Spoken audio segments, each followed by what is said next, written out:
Invito a todos a que empecemos nuestro día de adoración y alabanza a nuestro Señor. Y como es costumbre de todos los domingos, vamos a continuar con la lectura bíblica y vamos a seguir leyendo el libro de Éxodo, el capítulo 4. Así que abran sus Biblias para poder leer los que tengan y los que tengan digital también. Éxodo capítulo 4 dice así: Moisés respondió: y si no me creen ni escuchan mi voz, porque quizás digan, ¿no se te ha aparecido el Señor? Y el Señor le preguntó, ¿qué es eso que tienes en la mano? Una vara, respondió Moisés. Échala en tierra, le dijo el Señor. Y él la echó en tierra y se convirtió en una serpiente. Moisés huyó de ella, pero el Señor dijo a Moisés, extiende tu mano y agárrala por la cola. Él extendió la mano, la agarró y se convirtió en una vara en su mano. Por esto creerán que se te ha aparecido el Señor, Dios de sus padres, Dios de Abraham, Dios de Isaac, Dios de Jacob. Ahora mete la mano en tu seno, añadió el Señor. Y Moisés metió la mano en su seno, y cuando la sacó estaba leprosa, blanca como la nieve. Vuelve a meter la mano en tu seno, le dijo él. Y él volvió a meterla en su seno, y cuando la sacó se había vuelto como el resto de su carne. Y sucederá que si no te creen ni obedecen al testimonio de la primera señal, quizá crean el testimonio de la segunda señal. Pero si todavía no creen estas dos señales, ni escuchan tu voz, entonces sacarás agua del Nilo y la derramarás sobre la tierra seca, y el agua que saques del Nilo se convertirá en sangre sobre la tierra seca. Entonces Moisés dijo al Señor, por favor, Señor, nunca has sido hombre elocuente, ni ayer ni en tiempos pasados, ni aún después de que has hablado tú a tu siervo, porque soy tardo en el habla y torpe de lengua. Y el Señor le dijo, ¿quién ha hecho la boca del hombre? ¿O quién hace al hombre mudo o sordo, con vista o ciego? ¿No soy yo el Señor? Ahora pues ve y yo estaré con tu boca, te enseñaré lo que has de hablar. Pero Moisés dijo, te ruego, Señor, envía ahora el mensaje por medio de quien tú quieras. Entonces se encendió la ira del Señor contra Moisés y le dijo, ¿no está allí tu hermano Aarón, el levita? Yo sé que él habla bien y además ahora él sale a recibirte. Al verte se alegrará en su corazón y tú le hablarás y pondrás las palabras en su boca. Yo estaré con tu boca y con su boca y les enseñaré lo que tienen que hacer.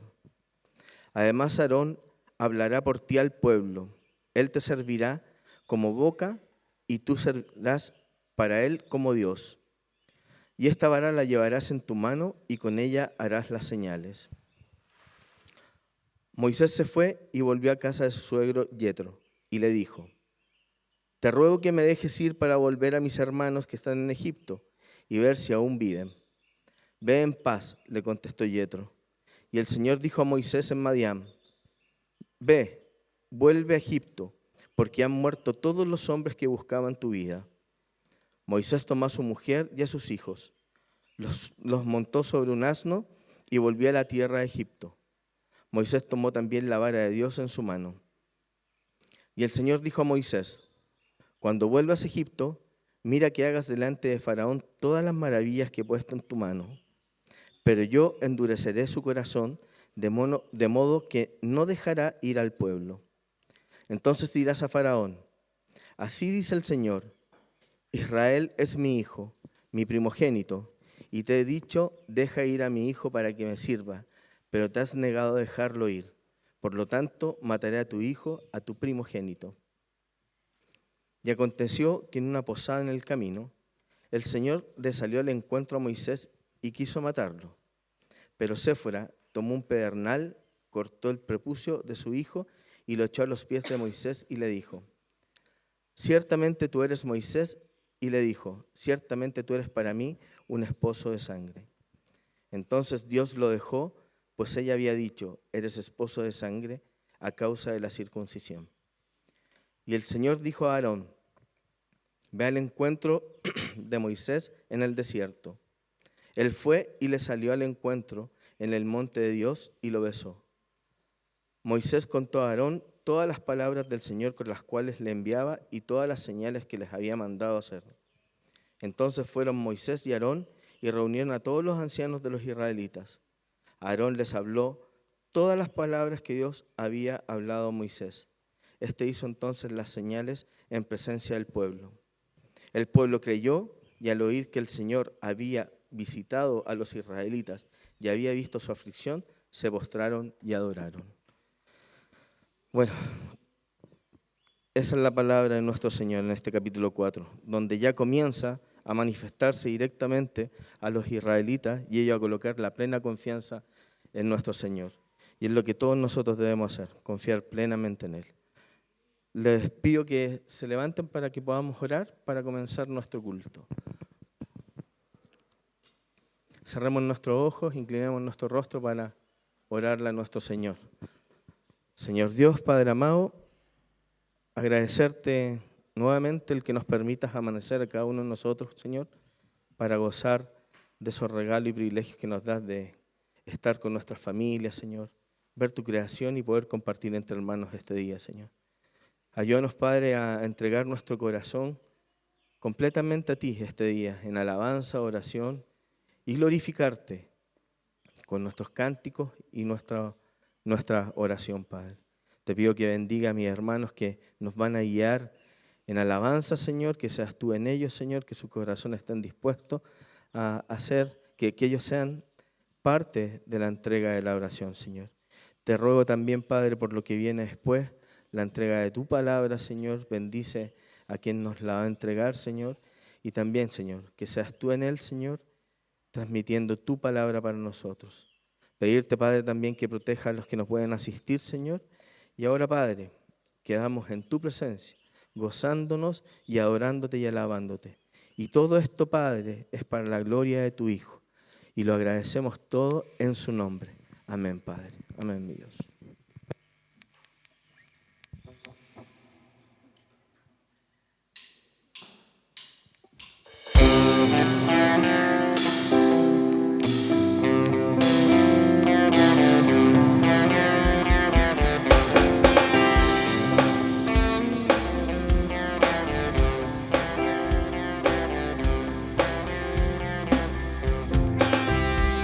Fuerzas tendrán los que esperan en Dios, esperaremos en Dios, esperaremos.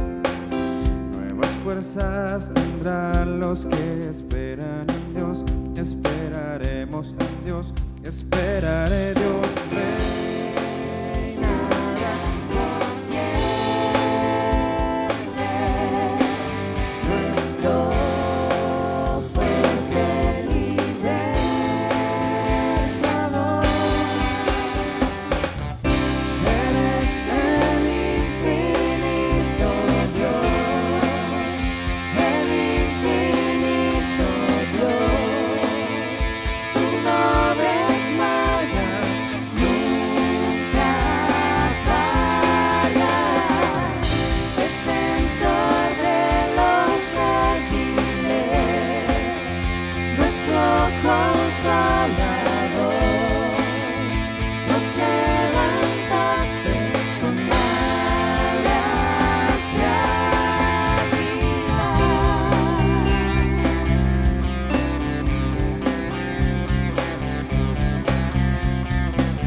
Dios, el infinito Dios.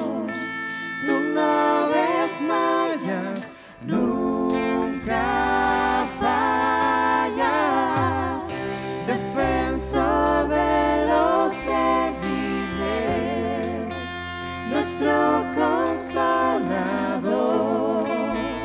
Nos levantaste con alas de águila, eres el infinito Dios, el infinito Dios. Tú no desmayas, nunca fallas, defensor de los débiles, nuestro consolador. Nos levantaste con alas de águila.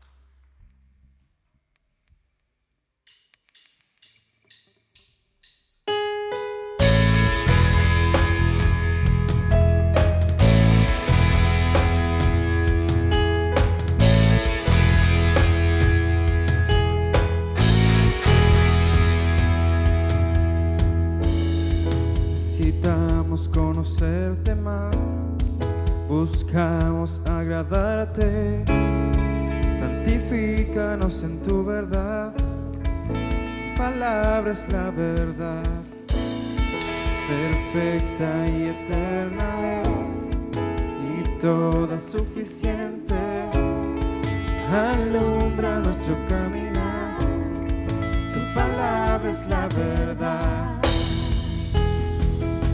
Enséñanos a obedecer tu voz, renueva nuestra mente y corazón para vivir en tus propósitos por tu palabra, oh Dios.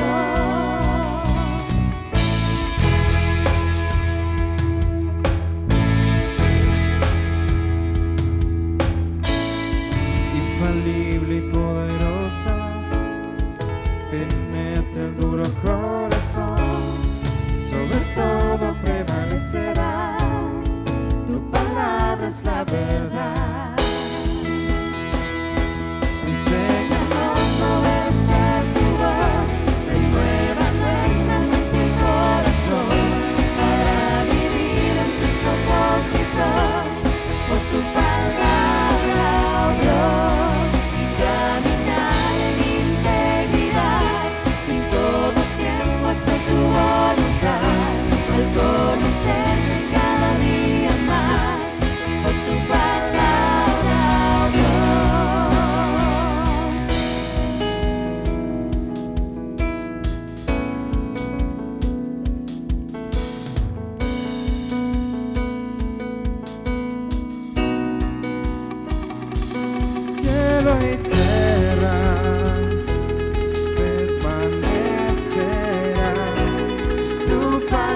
eres digno eres digno de alabar. de alabar.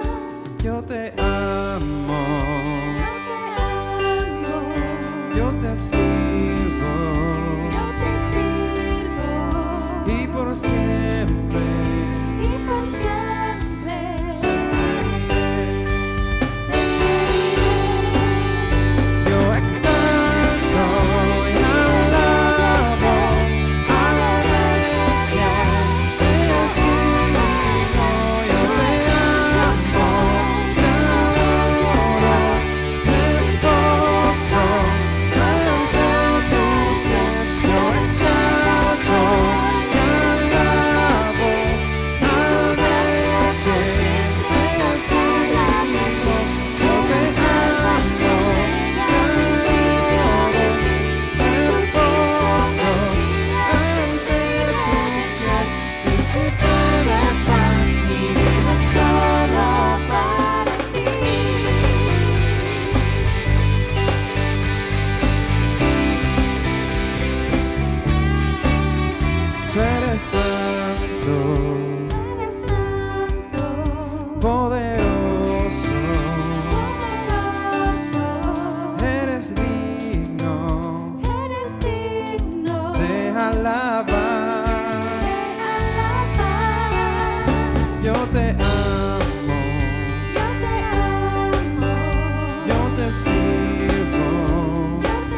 porción, oh Dios, y estar contigo es mi bien.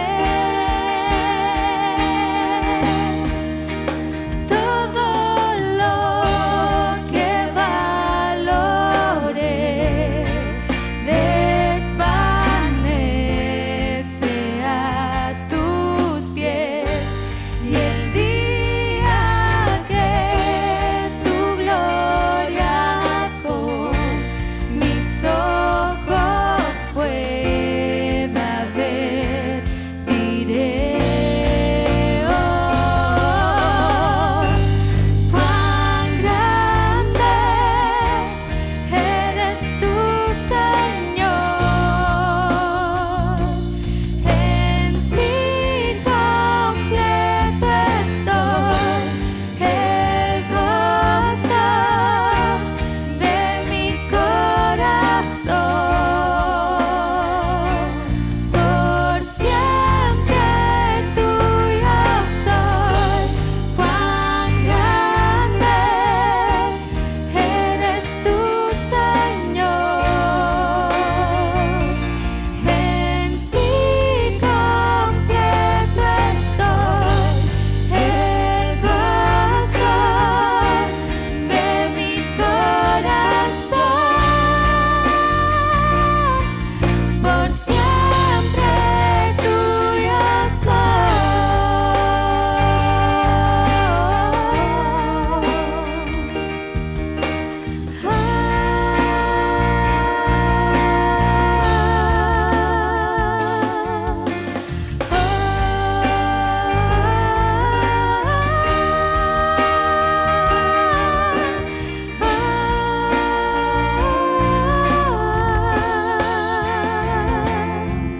¿A quién tengo yo en los cielos sino a ti?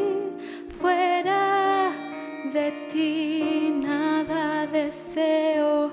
¿A quién tengo yo en la tierra sino a ti?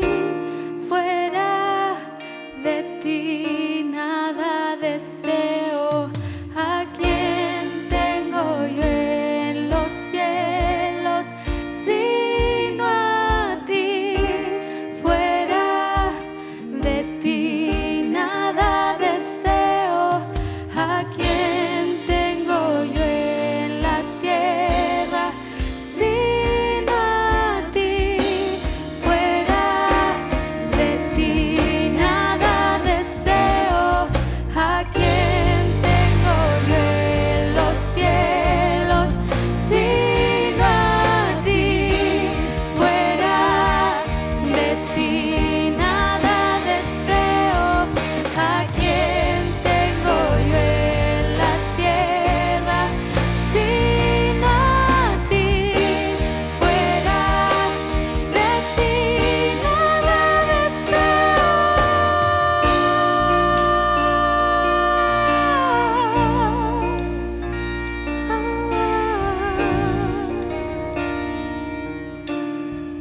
Nada deseo.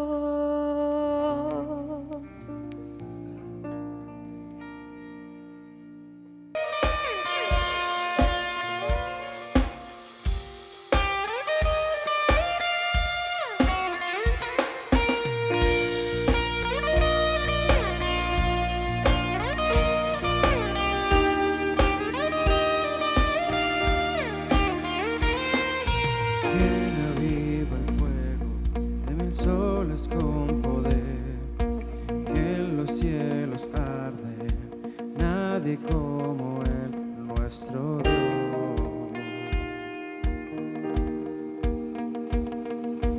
Quien gobierna el mundo, que levanta y quita el rey, vence a sus rivales, nadie como Él, nuestro Dios.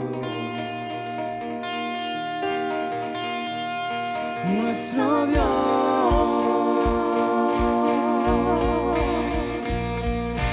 Santo, solo tú eres santo, sin igual en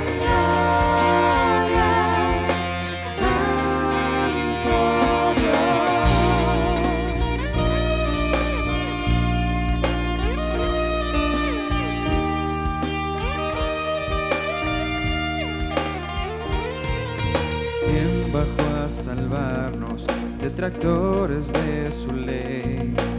En su amor nos llama, nadie como Él, nuestro Dios. Nuestro Dios.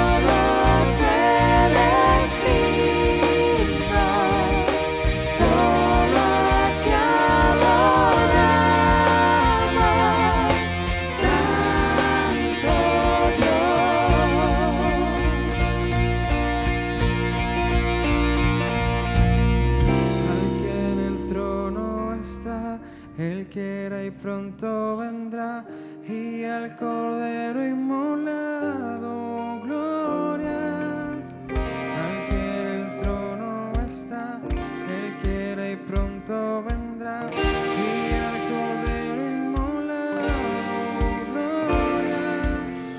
Al que en el trono está, el que era y pronto vendrá, y al Cordero inmolado gloria.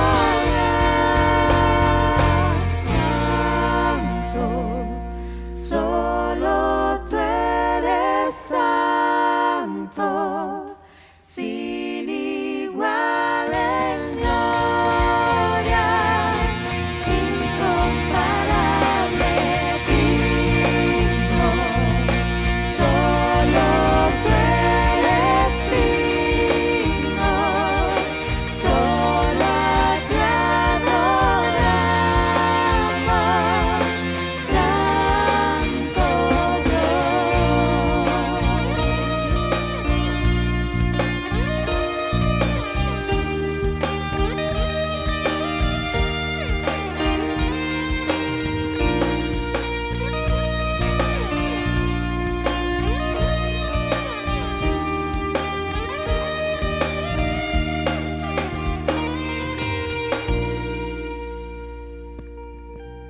Bendito eres, Señor.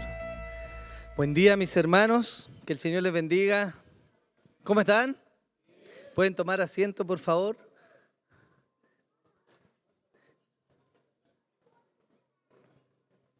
Antes de que empecemos con la palabra, quiero agradecer, hermanos. Sé que varios estuvieron orando por nosotros con mi esposa, por mi hija Abigail en este periodo de vacaciones. Ella está mejor por la gracia del Señor. Ya pasó el tema que tenía, sigue en estudio, pero quiero agradecer a todos los hermanos que estuvieron orando por nosotros. ¿Los niños pueden salir ya? ¿Sí? ¿Salieron? Bien, perfecto. Bien, hermanos. Vamos a leer la palabra del Señor y luego vamos a orar. Vamos a leer el último texto que nos queda ya del libro de Gálatas. Hoy estamos terminando, después de varios meses, estamos terminando de estudiar esta carta a los Gálatas y vamos a ver lo que el Señor tiene para nosotros el día de hoy. Así que le invito a que abra su Biblia ahí en Gálatas capítulo 6. Vamos a leer de los versos 11 al 18. Usted me dice cuando los tenga para que podamos leer juntos.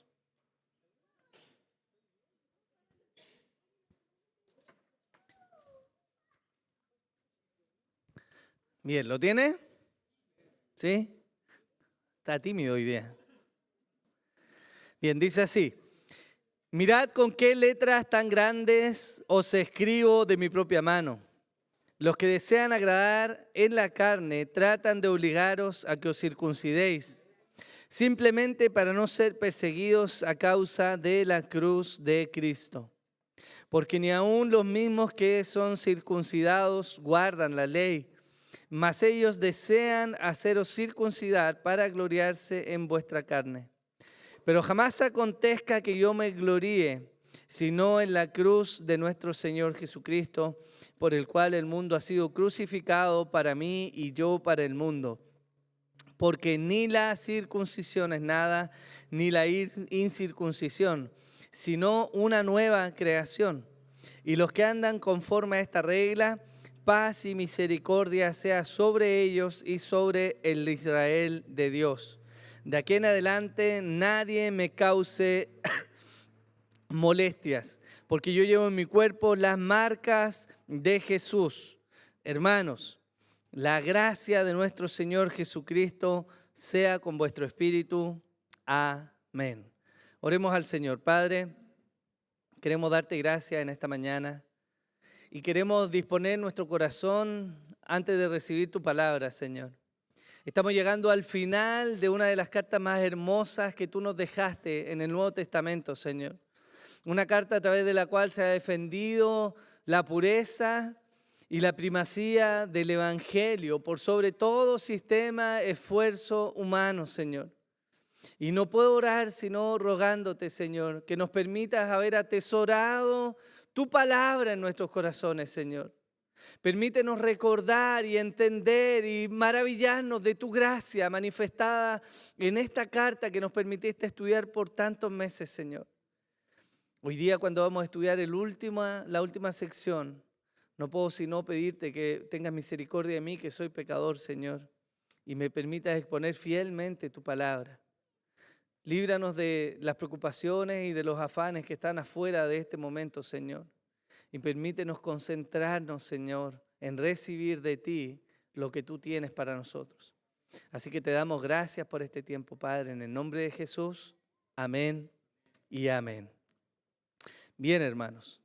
Para introducir este tema me gustaría partir con una pregunta, que es la siguiente.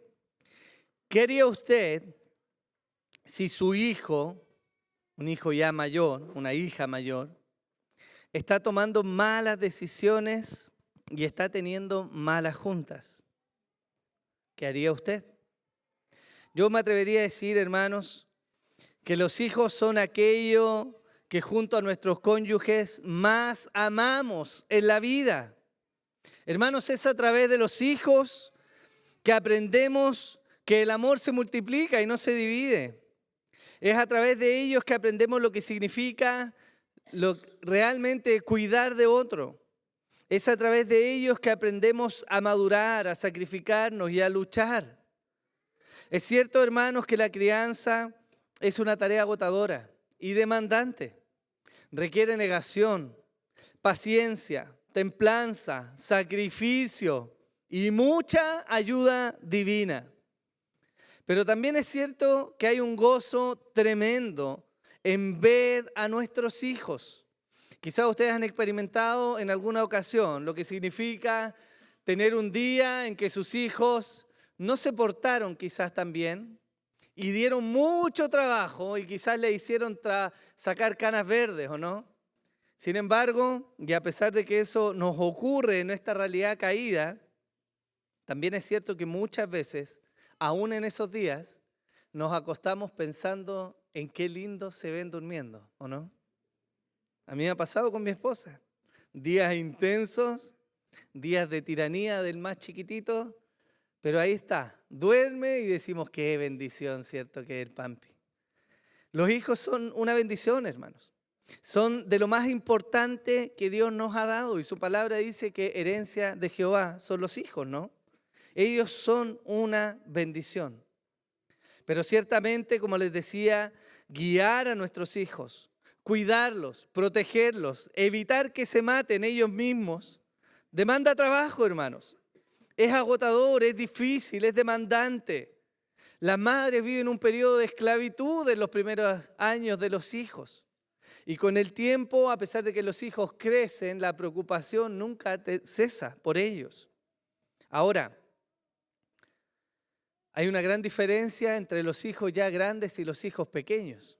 Porque cuando los hijos son pequeños, es fácil tomarlos de la mano y apartarlos del mal y llevarlos donde nosotros queramos, ¿o no? Ellos van donde nosotros vamos, a la hora que nosotros vamos y hacen lo que nosotros les digamos que hagamos. Eso es cuando son pequeños. Pero cuando los hijos van creciendo, ellos van adquiriendo independencia. Y nuestro control sobre la vida de los hijos tiende a disminuir. Ahí es donde suele pesar mucho cómo sembramos en la vida de nuestros hijos. El punto es que cuando ellos son grandes, hermanos, ellos deben aprender a tomar buenas y sabias decisiones, a levantarse de sus errores y a buscar a Dios por sí mismos. Esto que yo les hablo es de alguna manera el telón de fondo a través del cual el apóstol Pablo le está hablando a la iglesia en la región de Galacia. Pablo se ha plantado en esta carta como un padre frente a sus hijos amados. Por ello se ha conmovido, él se ha angustiado, él ha sufrido, como él mismo testifica, dolores de parto. Pablo ha llorado por estos hermanos, él ha orado por ellos, porque de alguna manera pareciera que ellos han llegado a ser casi como sus hijos. Y a través de la carta, Pablo está tratando de enmendar y de persuadir a que ellos abandonen el mal camino que están siguiendo. Lo que nosotros hemos visto en esta carta es que Pablo ha expresado su sorpresa y el pesar por el alejamiento de estos hermanos del verdadero evangelio. Él ha sido claro en mostrar que no hay otro evangelio, hermanos. Él ha defendido y ha argumentado la veracidad de su apostolado, así como el evangelio que él ha predicado. Ha demostrado con claridad cómo la salvación no viene por la ley y por las obras de la ley, sino más bien por la fe. Él ha expuesto cómo esa salvación viene por la fe, a través del ejemplo de Abraham, por ejemplo, de los pactos y del verdadero uso de la ley. Pablo mostró cómo en Cristo se cumple la promesa hecha a Abraham antes de la ley y cómo los creyentes son ahora coherederos juntamente con Cristo. Él llamó a los Gálatas a no volver a la esclavitud de la cual habían sido librados por Cristo. Él expuso lo que realmente es la libertad cristiana.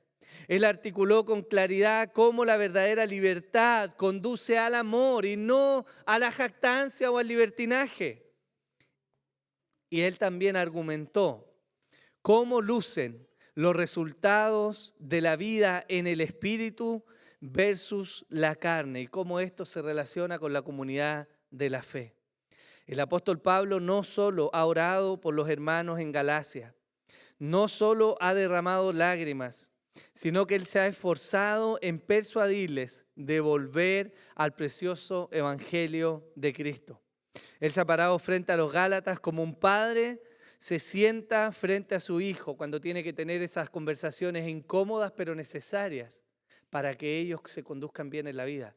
Eso es lo que Pablo ha hecho hasta este punto. Pero ahora esta carta está terminando.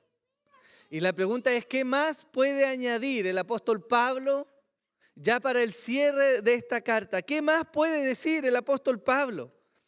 Bueno, eso es precisamente lo que nosotros vamos a ver el día de hoy. Él está cerrando su carta, ha levantado argumentos, ha expresado su pesar, ha llamado al arrepentimiento a los Gálatas, los ha advertido de los falsos maestros, les ha entregado argumentos, ha explicado lo que realmente es el evangelio.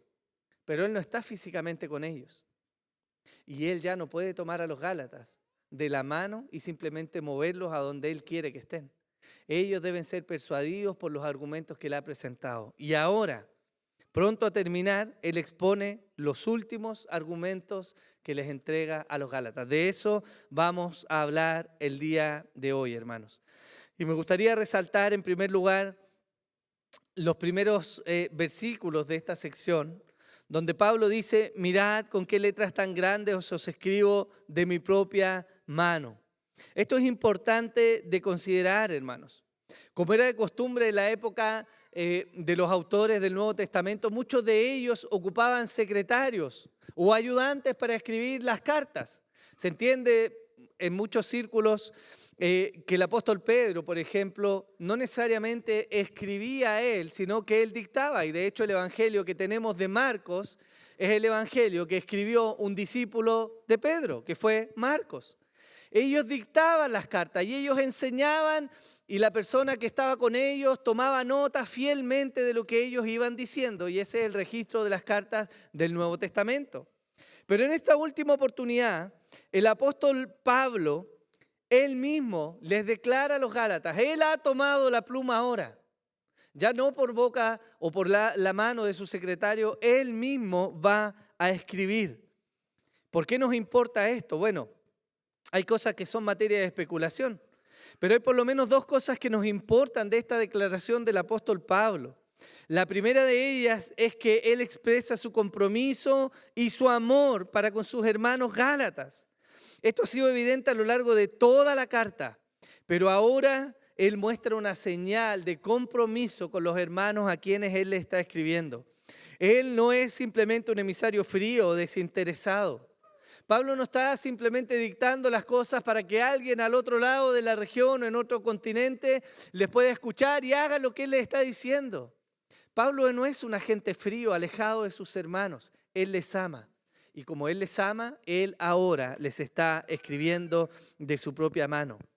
Pero aparte de eso, que Pablo se digne a escribir él mismo, demuestra también la importancia de la conclusión que está a punto de entregar.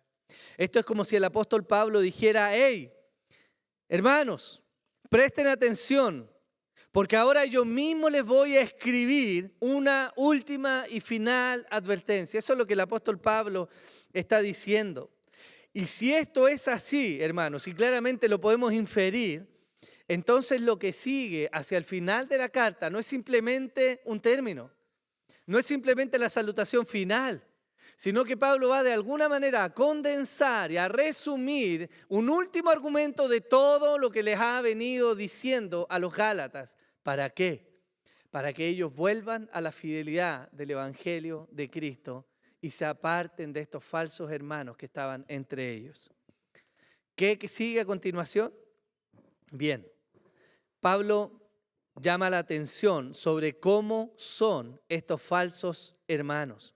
Y él menciona tres características o tres cosas que son evidentes en estos falsos hermanos que han estado entre ellos y que han sembrado un falso evangelio. Lo primero que Pablo ve es que ellos son hipócritas. Él dice en el versículo 12, los que desean agradar en la carne tratan de obligaros a que os circuncidéis. Esa frase que al español se traduce como agradar en la carne, también se puede traducir como aparentar en la carne. Y una característica que Pablo desea que los hermanos sean conscientes es que estos falsos hermanos no tienen la motivación de llevar a los Gálatas al verdadero entendimiento de lo que Dios ha establecido.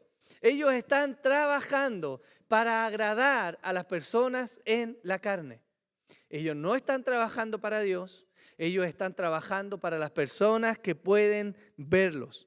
Ellos quieren agradar a los judíos.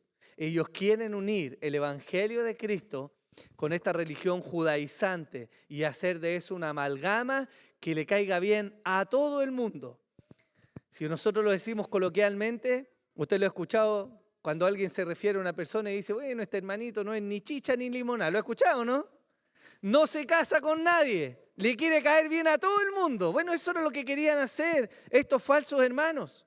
Ellos querían de alguna manera congraciarse con los creyentes verdaderos a los cuales Pablo les había anunciado o habían recibido ellos el evangelio, pero también quería caerle bien a los judaizantes que estaban presionando para que estos creyentes cumplieran además los ritos de la ley. Y Pablo lo descubre y les dice, cuidado. Estos hermanos quieren, o estos falsos hermanos más bien, quieren agradar en la carne. El apóstol Pablo ya había escrito antes de esto. En Gálatas 5:11, él dijo, pero yo, hermanos, si todavía predico la circuncisión, ¿por qué soy perseguido aún? En tal caso, el escándalo de la cruz ha sido abolido. ¿Por qué estos falsos hermanos buscan agradar a los judíos? ¿No es eso una actitud hipócrita? Eso es lo que el apóstol Pablo está denunciando. En segundo lugar, él explica que esa hipocresía está ligada a una mala motivación de estos falsos hermanos. Y esa mala motivación es la cobardía. El versículo 12 sigue diciendo, simplemente para no ser perseguidos a causa de Cristo. ¿Por qué estos falsos hermanos quieren agradar a las personas? Porque no quieren ser perseguidos por la causa de Cristo. Eso quiere decir que estos falsos hermanos eran además cobardes. El Señor Jesús, hermanos, fue perseguido por los judíos religiosos de la época. Él no fue abrazado por ellos. El mismo discurso del apóstol Pedro señaló esto en Pentecostés o luego de Pentecostés. Hechos 2 dice: varones israelitas, escuchad estas palabras.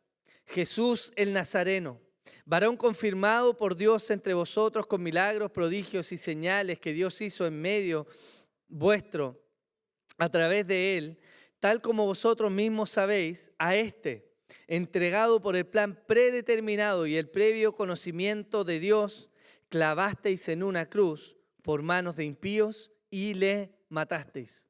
Este discurso lo dice Pedro luego de Pentecostés con una audiencia gigante en la cual había muchos judíos después de que el Señor había sido crucificado y había ascendido al cielo y el Espíritu vino a morar ahora en los apóstoles. Pedro se levanta y con valentía predica. Y en su predicación, lejos de querer agradar a los hombres, él les dice: ustedes lo mataron. Ustedes, los judíos que están aquí mirando, por ustedes murió. Ese es el discurso de Pedro. Él no tuvo miedo de encarar a los judíos y mostrarles que ellos habían asesinado al Dios encarnado. Eso es lo que él está diciendo. Esto provocó grandes consecuencias. Hubo un número grande de judíos que se arrepintieron y vinieron a la fe. Pero esto también provocó una persecución a los creyentes en Jerusalén. Hechos 8:1 dice: y Saulo estaba de completo acuerdo con ellos en su muerte. Hechos 8 viene precisamente después de que muere Esteban, el primer mártir de la iglesia. Eso está en Hechos 7.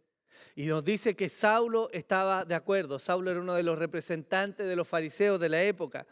Y dice después, en el versículo 1 de Hechos 8, en aquel día se desató una gran persecución contra la iglesia de Jerusalén, y todos fueron esparcidos por las regiones de Judea y Samaria, excepto los apóstoles.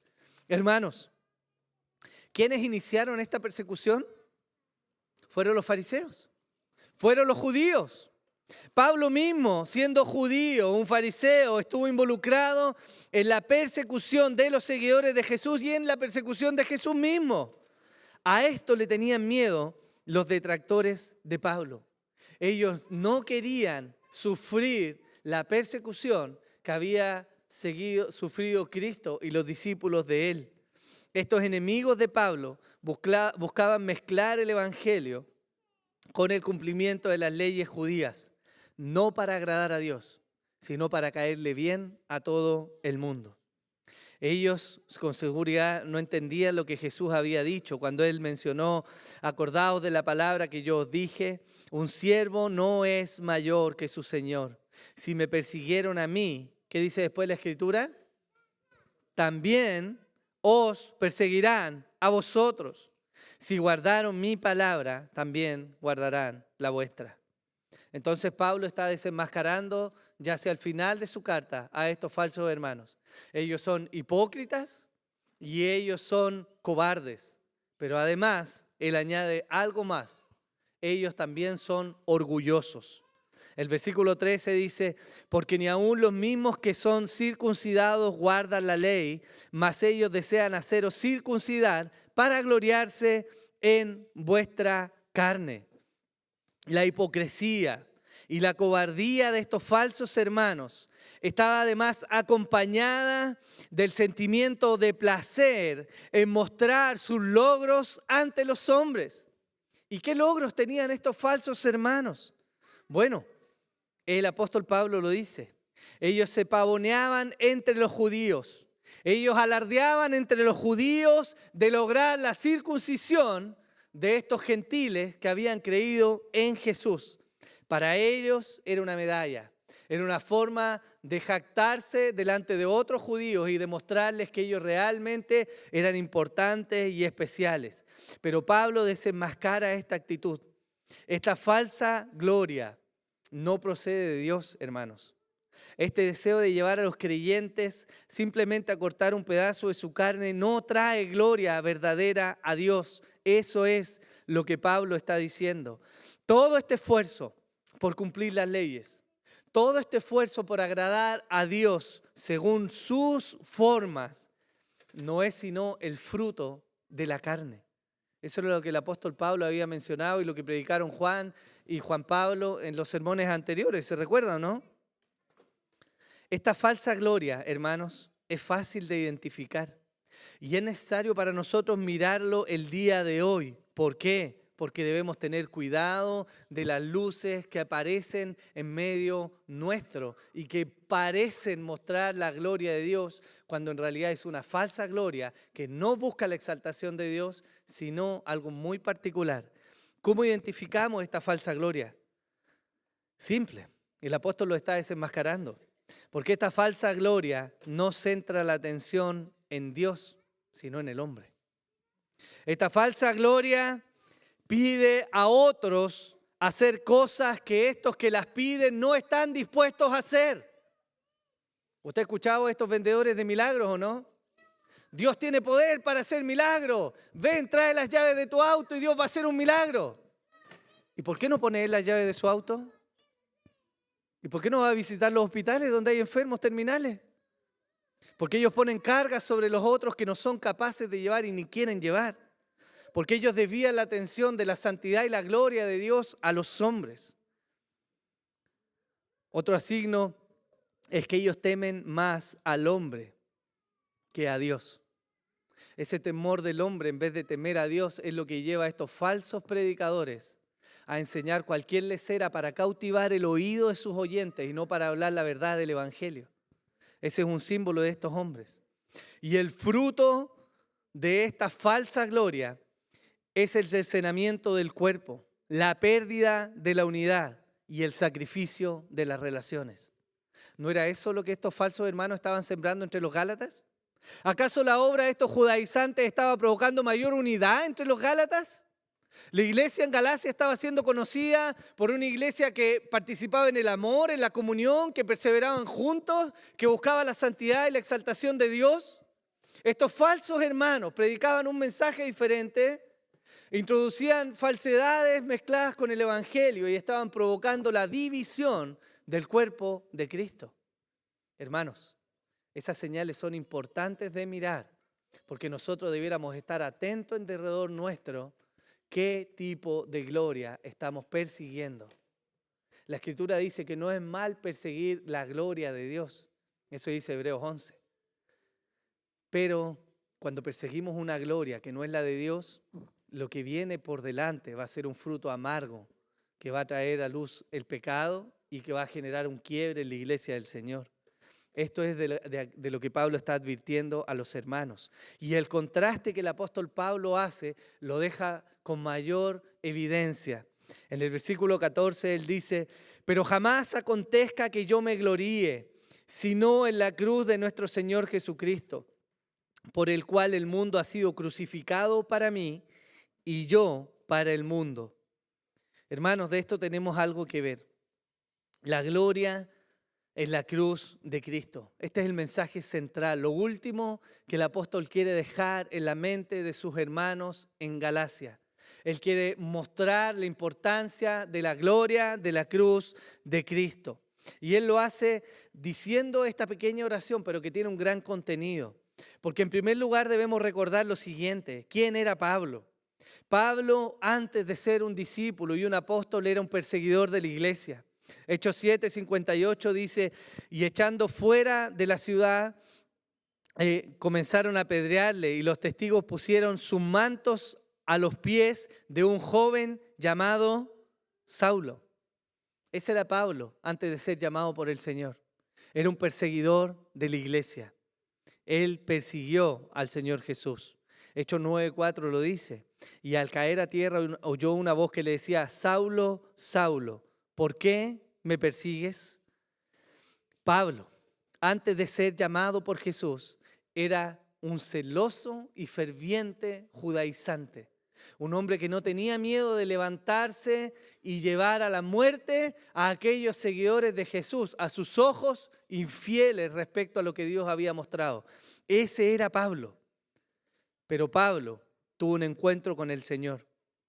Y una vez que tuvo un encuentro con el Señor Jesús, su actitud cambió. Él no rehuyó a las penalidades por causa de Cristo. En múltiples ocasiones la Biblia nos da testimonio de que Pablo pasó de ser un perseguidor de la iglesia a ser ahora perseguido por la iglesia. Y él experimentó lo mismo que había hecho experimentar a tantos otros hombres. Él fue perseguido, encarcelado, apedreado. Y en ningún momento, a diferencia de estos falsos hermanos, en ningún momento Pablo renegó de Jesús. Hechos 14 y 19 dice: pero vinieron algunos judíos de Antioquía y de Iconio, y habiendo persuadido a la multitud, apedrearon a Pablo y lo arrastraron fuera de la ciudad, pensando que estaba muerto. ¿Por qué yo les estoy hablando de esto si Pablo mencionó la gloria de la cruz? Es porque este es el contexto que nos ayuda a apreciar la grandeza de lo que significaba para Pablo la cruz de Cristo. La cruz del Señor Jesús, hermanos, es mucho más que un ícono del cristianismo. La cruz de Jesús es el punto clímax de la historia de la redención. Es el momento de la consumación del rescate del pueblo de Dios. Es la muestra más vívida del amor de Dios por nosotros. Es la máxima expresión de la humillación de Dios encarnado. Es la muestra de la derrota del enemigo. Es el establecimiento de la paz entre Dios y los hombres. Y es además la esperanza de nuestra salvación. Eso es la cruz de Jesús.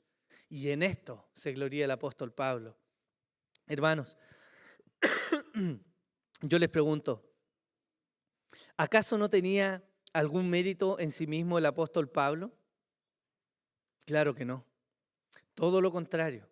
Él fue un perseguidor de Jesús y de su pueblo. Pero ahí, siendo un enemigo de Dios, tal como el apóstol Pablo mismo lo explica en Romanos, cuando estábamos apartados de Dios y éramos por naturaleza hijos de ira y hacíamos todo lo que era contrario a Dios. Ese era Pablo. Pero Pablo es rescatado por el hombre que estuvo en la cruz. Y en el momento en que es rescatado, sus motivaciones cambian. Y esa cruz, que era símbolo de maldición para los romanos, pasa a ser lo más precioso en la vida del apóstol. La cruz de Cristo, hermanos, nos lleva a la humillación, a reconocer nuestra culpabilidad y a abrazar la salvación que viene de la buena voluntad de Dios. La cruz debería ser una muestra para nosotros de que ahí debiéramos estar colgados cada uno de nosotros. Todos nosotros somos merecedores de haber estado en ese lugar y de mucho más. Somos culpables de nuestro pecado. Somos culpables de que voluntariamente no deseamos obedecer a Dios en lo que Él demanda. Nos rebelamos, renegamos, desobedecemos lo que su palabra nos dice explícitamente. Buscamos nuestro propio camino y con eso dañamos a los que tenemos alrededor. Pero aún así, la gracia de Dios se manifestó en esa cruz para traer perdón y salvación a un montón de pecadores como nosotros que no lo merecemos. Pablo, de todo lo que había recibido, de toda su revelación y de todo su entendimiento, de todas las maravillas que llegó a comprender, él jamás olvidó lo que él había sido y del lugar del cual Cristo lo había rescatado. Por eso la cruz era tan importante para él. Miren lo que dice Colosenses capítulo 2. Mirad que nadie os haga cautivos por medio de su filosofía y vanas sutilezas, según la tradición de los hombres, conforme a los principios elementales del mundo y no según Cristo. Porque toda la plenitud de la deidad reside corporalmente en Él. Y habéis sido hechos completos en Él, que es la cabeza sobre todo poder y autoridad. En Él también fuisteis circuncidados con una circuncisión no hecha por manos, al quitar el cuerpo de la carne mediante la circuncisión de Cristo, habiendo sido sepultados con Él en el bautismo, en el cual también habéis resucitado con Él por la fe en la acción del poder de Dios que le resucitó de entre los muertos. Y cuando estabais muertos en vuestros delitos y en la incircuncisión de vuestra carne, ahí Él os dio vida juntamente con Él, habiéndonos perdonado todos los delitos, habiendo cancelado el documento de la deuda que consistía en decretos contra nosotros y que nos era adverso, y lo ha quitado de en medio, clavándolo en la cruz. Y habiendo despojado a los poderes y autoridades, hizo de ellos un espectáculo público, triunfando sobre ellos por medio de Él. Eso es, hermanos, la cruz. Hermanos, cuando usted termina, quizás alguno de ustedes ya terminó de pagar su casa, ¿no sintieron gozo cuando pagaron la última cuota y vieron que ese papel o ahí ya figuraba cuota 25.470 de 25.470 y usted siente alivio y dice, soy libre de esto? Bueno, la Escritura muestra que había un acta contraria contra nosotros, que desde pequeños estaban anotadas todas nuestras rebeliones, nuestras faltas de respeto a nuestros padres, el idolatrar dioses ajenos, el someternos a los dioses de este mundo, el quebrantar, el guardar el día del Señor, el utilizar el nombre de Dios en vano, el deshonrar a nuestros padres, el buscar la fornicación, el matar, el adulterar, el codiciar, el mentir, el desear. Todo eso, a lo largo de toda nuestra vida, Dios lleva registro. Y lo que pasó en la cruz es que Jesús tomó ese documento y donde estaba escrito nuestro nombre, lo rompió. Eso es lo que significa la cruz de Cristo, hermanos. Toda el acta de toda nuestra rebelión y de todos nuestros pecados fueron cancelados allí. Pablo sabía esto. Quizás para usted y para mí es difícil entender en parte la dimensión de lo que Pablo está pensando. Porque, que yo sepa, ninguno de nosotros ha asesinado a otro por seguir a Cristo, ¿cierto? Pero Pablo cargaba en su conciencia el haber presenciado y autorizado la muerte de muchos seguidores de Jesús. Por eso la cruz es tan maravillosa y es tan preciosa para el apóstol. ¿Qué tanto? Tanto como para que él llegue a decir que no busca ninguna otra cosa en la vida en la cual gloriarse, salvo una sola cosa. ¿Cuál es esa? La cruz del Señor Jesús. Hermanos, Pablo era más capacitado que todos nosotros. Si usted alguna vez ha pensado que usted es bueno para leer la Biblia, me voy a usar a mí de ejemplo para que no se ofenda, soy una alpargata al lado de Pablo. Si usted piensa que de alguna manera ha sido bueno para orar, usted y yo no hemos orado nada respecto a lo que Pablo oró. Si usted piensa que tiene buen carácter y que es una persona templada, usted, hermano, no le llega a los talones de lo que fue el apóstol Pablo. Si usted alguna vez ha pensado que es un hombre o una mujer devoto, fiel, que está siguiendo al Señor, hermano, está lejos de lo que fue el apóstol Pablo. Y aún así, con todos esos méritos, él dice, no hay nada en mí en lo cual me pueda gloriar. Solo en una cosa, en saber que Jesús murió en esa cruz para mi salvación. Pero estos falsos hermanos, ¿qué hacían?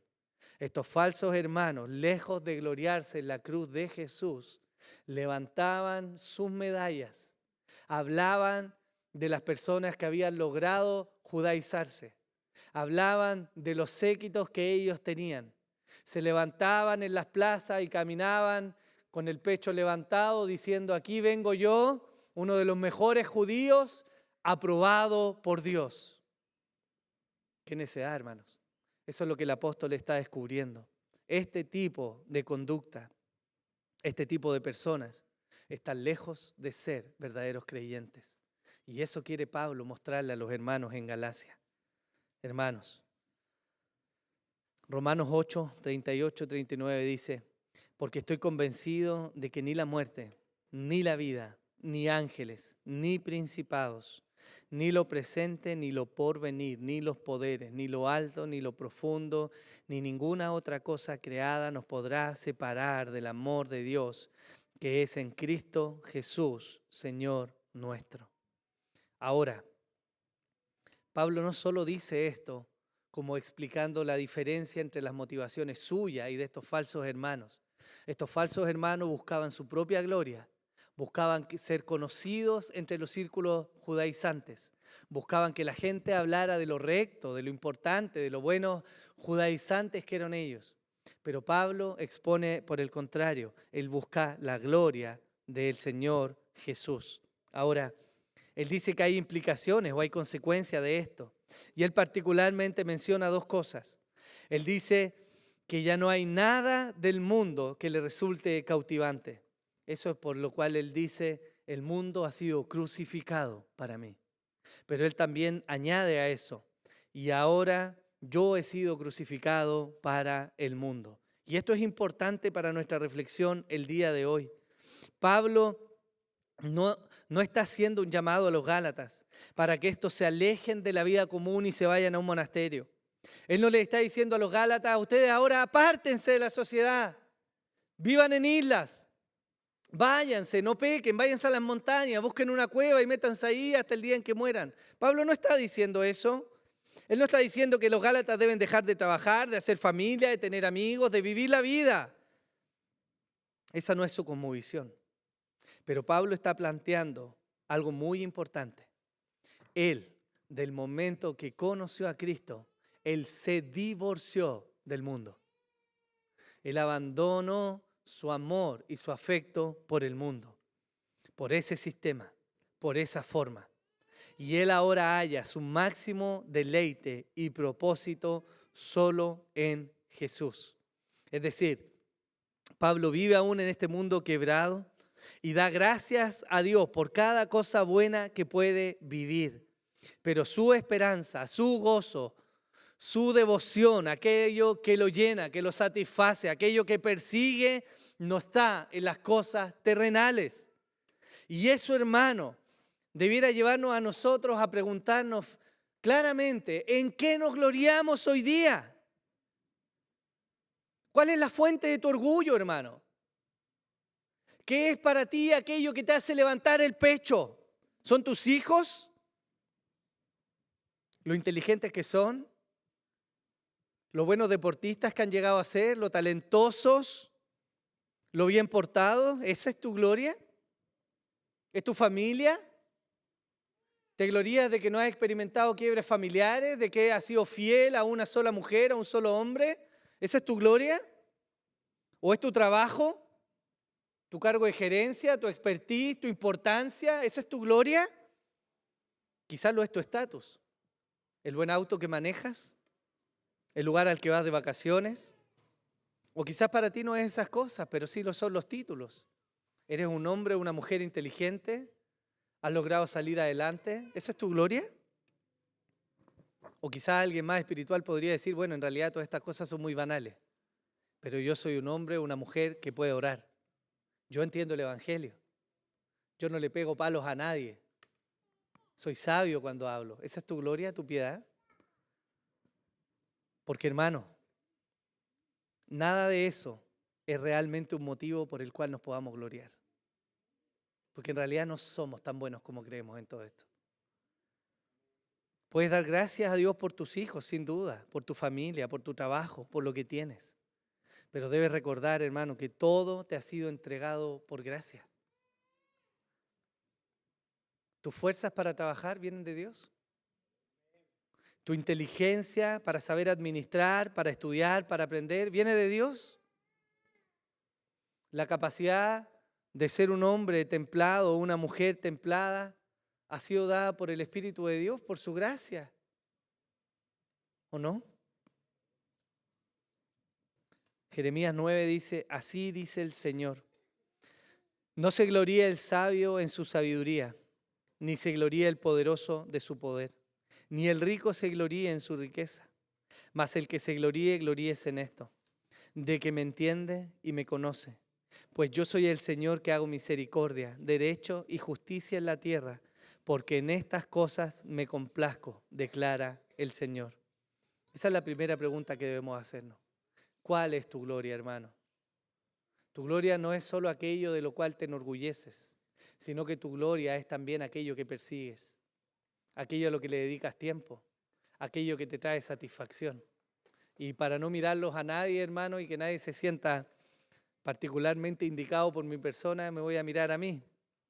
Pero honestamente no voy a orar siempre y digo, qué maravilloso momento de oración, cómo llena mi alma, sino que muchas veces encuentro deleite en otras cosas. Y eso deberíamos examinarlo. Pero también debes reflexionar sobre lo segundo que dice el apóstol, ¿cuál es tu relación con el mundo? Y la pregunta aquí es sencilla y es para ti. ¿Te deleita el mundo más que Cristo? ¿Genera más placer para ti estar con tus hijos, salir de vacaciones, trabajar, andar en un auto, ver la naturaleza, juntarte con amigos, pasar un buen tiempo? ¿Eso te deleita más que el pensar en el Señor, que leer su palabra, que orar? Porque si es así, significa que tú tienes una relación con el mundo en la cual tu deleite está en él. Pero Pablo dijo, yo me divorcié del mundo. Y lo segundo es cómo el mundo te ve. ¿Qué eres para el mundo tú? Y es cierto que tenemos malos ejemplos hoy día, ¿cierto? De falsos hermanos que por su falta de carácter y de templanza dan un pésimo testimonio al mundo de lo que significa ser un cristiano. Pero, de alguna manera, ¿eres aceptado por el mundo? ¿Eres validado por el mundo? ¿El mundo comulga con tu forma de pensar? ¿O eres incómodo para el mundo? Porque no podemos dejar de decir, hermanos, que el Evangelio de Jesús y los seguidores de Jesús jamás van a ser aceptados por este mundo. No estamos para eso. Jesús fue muy claro cuando Él dijo, si a mí me persiguieron, ¿qué esperan ustedes? Hermanos, nos van a perseguir en algún momento de la historia. Así lo viven hermanos en otros lugares. Si Jesús no fue agradable para el mundo porque confrontó al mundo por su pecado, ¿qué esperas que sea para ti? ¿Sabes cuándo hay peligro en eso? Cuando tú comienzas a codearte con el mundo y eres liviano para presentar el Evangelio. Esto no significa que tienes que ir como un kamikaze, agarrando un hacha y cortando las cabezas de todos los que no son cristianos alrededor tuyo. ¿Pero alguna vez has hablado de lo incómodo que significa tu postura o lo que debiera ser la postura de un cristiano frente a la ideología de género, por ejemplo? ¿Has tenido alguna vez esa conversación incómoda en tener que decirle a alguien que es homosexual, ¿sabes qué? Tú estás en pecado y eso no agrada a Dios. ¿Has tenido alguna vez esa conversación incómoda con alguien a quien le has dicho tú estás en fornicación, no estás casado y eso no agrada a Dios? ¿Has tenido alguna vez ese tipo de conversaciones? Porque hermanos, no nos engañemos, a pesar de que podemos disfrutar de la vida en este mundo, no somos del mundo. Y el mundo va a rechazar al cristianismo. Eso es lo que la Escritura dice. Por lo tanto, es importante que reflexionemos en nuestra relación con el mundo hoy día. No significa que nos aislemos, pero si eres muy valorado y muy, como decía mi madre, si eres una monedita de oro para el mundo, tienes que examinar cómo el Evangelio está afectando tu vida. Ahora, 1 de Juan, capítulo 2, versículos 15 al 17 dice así: no améis al mundo, ni las cosas que están en el mundo.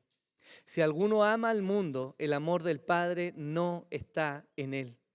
Porque todo lo que hay en el mundo, la pasión de la carne, la pasión de los ojos y la arrogancia de la vida no proviene del Padre, sino del mundo.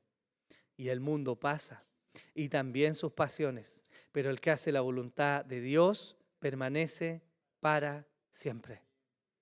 Hermanos, la mejor forma de vivir la vida en este mundo caído es disfrutando la vida que Dios te ha dado y lo que está alrededor tuyo. Pero si eso compite en alguna medida con tu deleite en Dios, tú debes examinar tu corazón y buscar la satisfacción en Él. ¿Amén? Bien.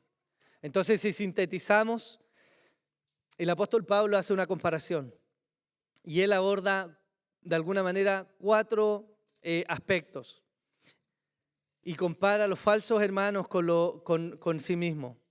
Respecto a la motivación, él dice que los falsos hermanos buscan agradar a los hombres, pero él busca agradar a Dios. Respecto al método, estos falsos hermanos guardan aspectos de la ley y los guardan más o menos, porque tampoco son rigurosos en cumplirlo. Pero él, Pablo, guarda el evangelio de Cristo.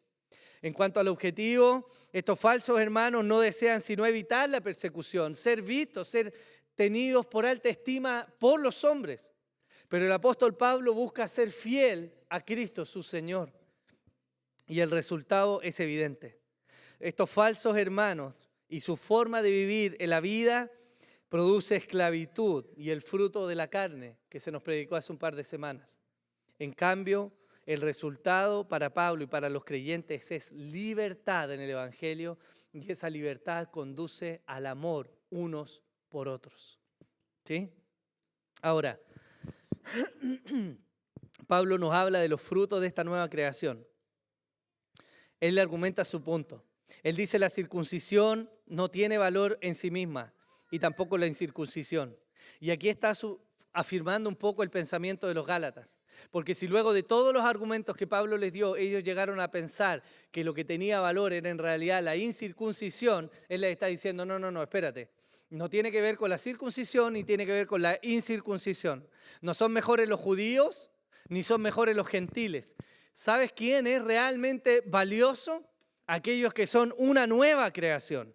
Eso dice el apóstol Pablo.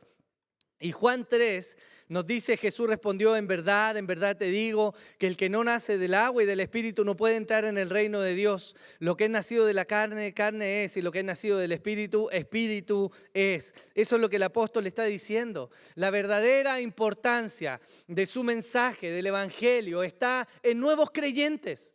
En hombres y mujeres que sin importar su trasfondo social, económico, cultural, han nacido de nuevo por la gracia del Señor y han mirado y abrazado esa cruz. Eso es lo que tiene valor. Eso es lo que nosotros debiéramos mirar, hermanos. Segunda de Corintios 5:17 dice, de modo que si alguno está en Cristo, nueva criatura es. Las cosas viejas pasaron, he aquí, son hechas nuevas. Y él reafirma este punto diciendo lo siguiente. En el versículo 16 de Gálatas, y a los que andan conforme a esta regla. ¿A cuál regla? A lo que él estaba diciendo. A esta nueva criatura. A este tipo de pueblo que se ampara en la fe y no en las obras.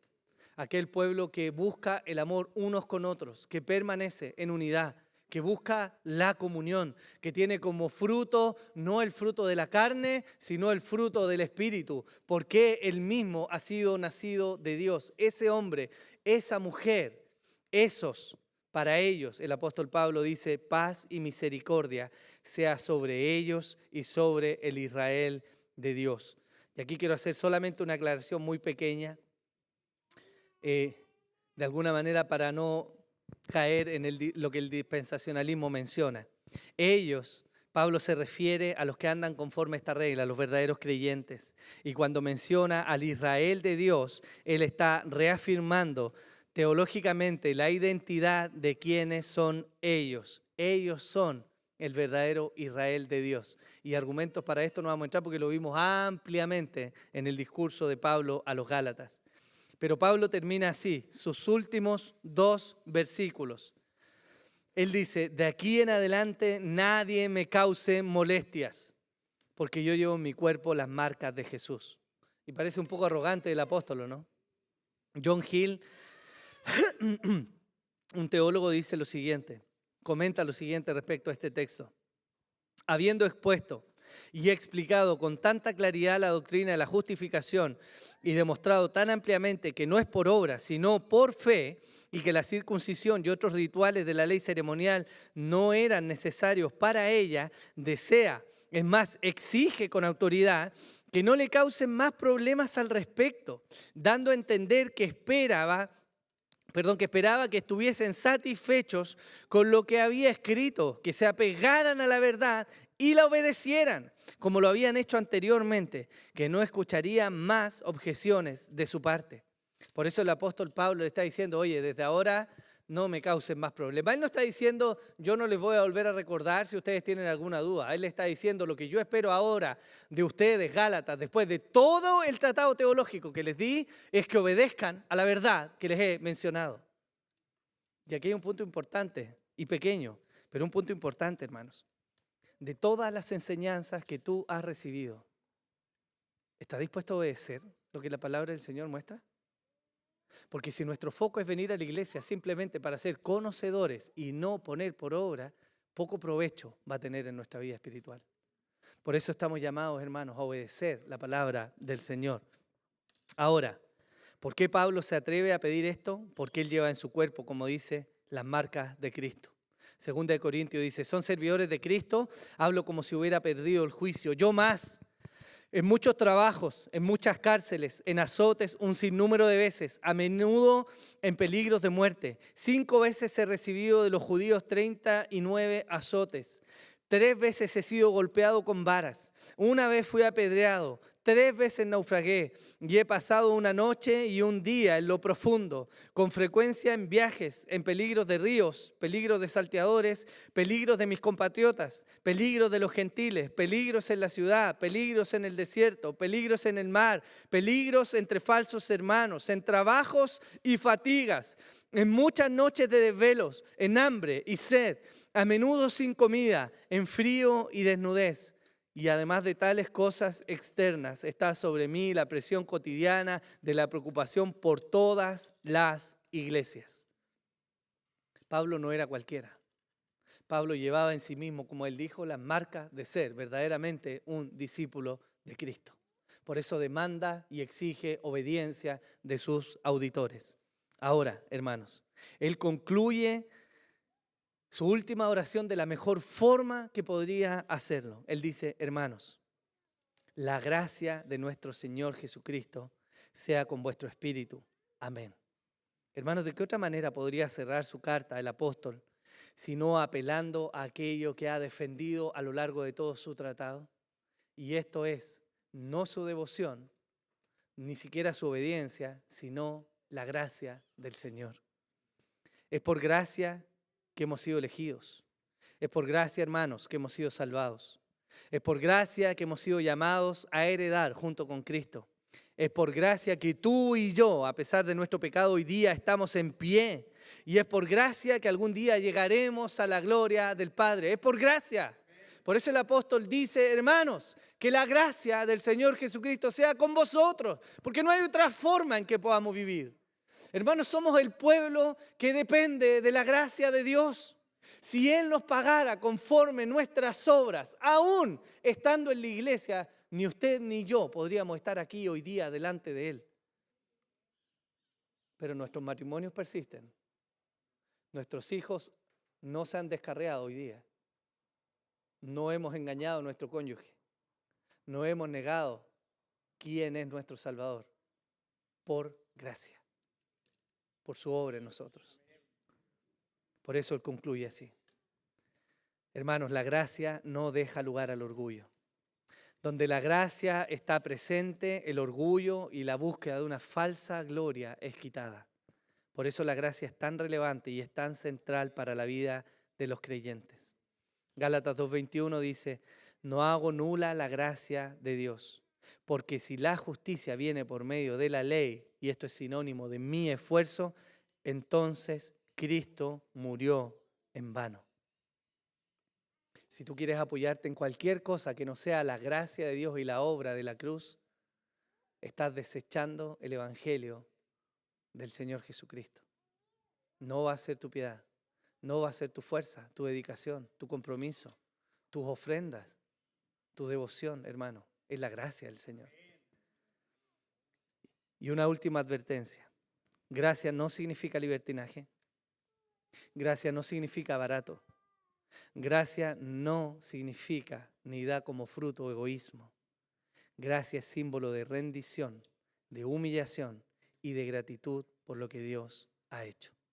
Eso es gracia, hermanos. Oremos al Señor. Padre, tú eres maravilloso, Señor. Y eres bueno y paciente con nosotros. Señor, no hay forma en que yo pueda pensar que algo en mí me ha hecho mantenerme en pie, Señor, al contrario. Cada vez que he intentado hallar deleite en mi propio esfuerzo, Señor, me hallo más vacío que antes, Señor. Y si no es por venir a los pies de tu maravillosa cruz, Señor, no hay forma en que nosotros podamos ser sustentados y levantados. Y yo hoy día quiero orar, Señor, por tu iglesia. Quiero rogar tu gracia, sobre todo de cara a que venimos a celebrar la Santa Comunión, Señor. Yo quiero pedirte, Señor, que nos permitas comprender la amplitud, la grandeza de la gracia que has tenido para con nosotros, Señor. Señor, no había nada bueno en nosotros como para que nos llamaras a la fe. Sin duda no éramos los más inteligentes o los más sabios, a pesar de que en mis manos hay hombres y mujeres muy inteligentes, Señor. Y hay hombres y mujeres que han sabido guiar a su familia y han criado buenos hijos, Señor. Pero aún así, no somos nosotros ni nuestro esfuerzo, Señor. Yo quiero orar, Señor, para que alientes el corazón de mis hermanos a mirar el calibre del Dios que tenemos. Un Dios que es amplio en perdonar, Señor. Que ha sido abundante en derramar esa gracia. Que nos ha dado una y otra vez esa misericordia que no merecemos. Y que por medio de los méritos de nuestro Salvador nos ha prometido que algún día llegaremos a un estado glorioso, lejos de todo pecado y de todo castigo que merecíamos por nuestra iniquidad. Señor, te alabamos. Permítenos deleitarnos en este momento de Santa Comunión. Oro desde ya por los elementos, Señor, para que sean de provecho, Señor, en la vida de mis hermanos, Señor. Y para que en este tiempo podamos reflexionar profundamente en que algún día hemos de estar delante de ti y junto contigo celebrando esta gloriosa comunión, Señor, lejos de las aflicciones de la vida y llenos de gracia y misericordia por toda la eternidad. Señor, te adoramos y te damos gracias por todo este tiempo que podemos estudiar esta hermosa carta de Gálatas. En el nombre de Jesús, amén y amén.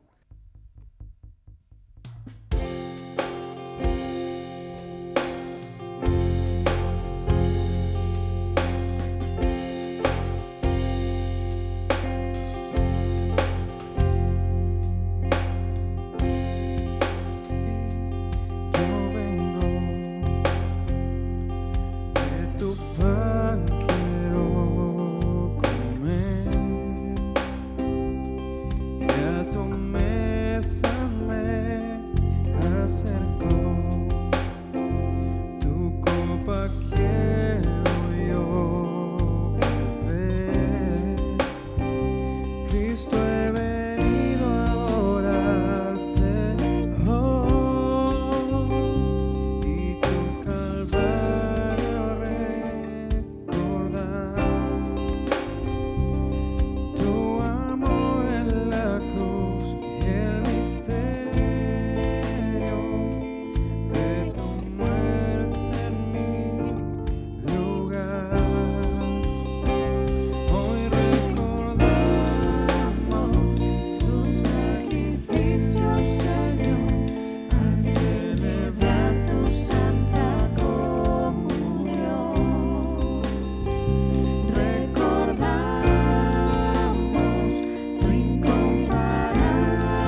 en gloria, cenaremos otra vez.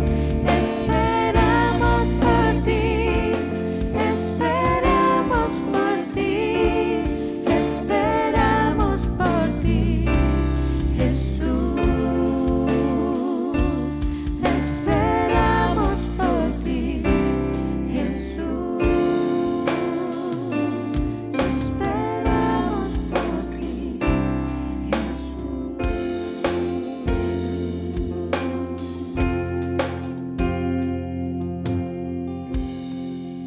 Señor, te adoramos. De verdad reconocemos tu favor para con nosotros, Señor. Y estamos muy agradecidos, Señor. De verdad te amamos, Señor.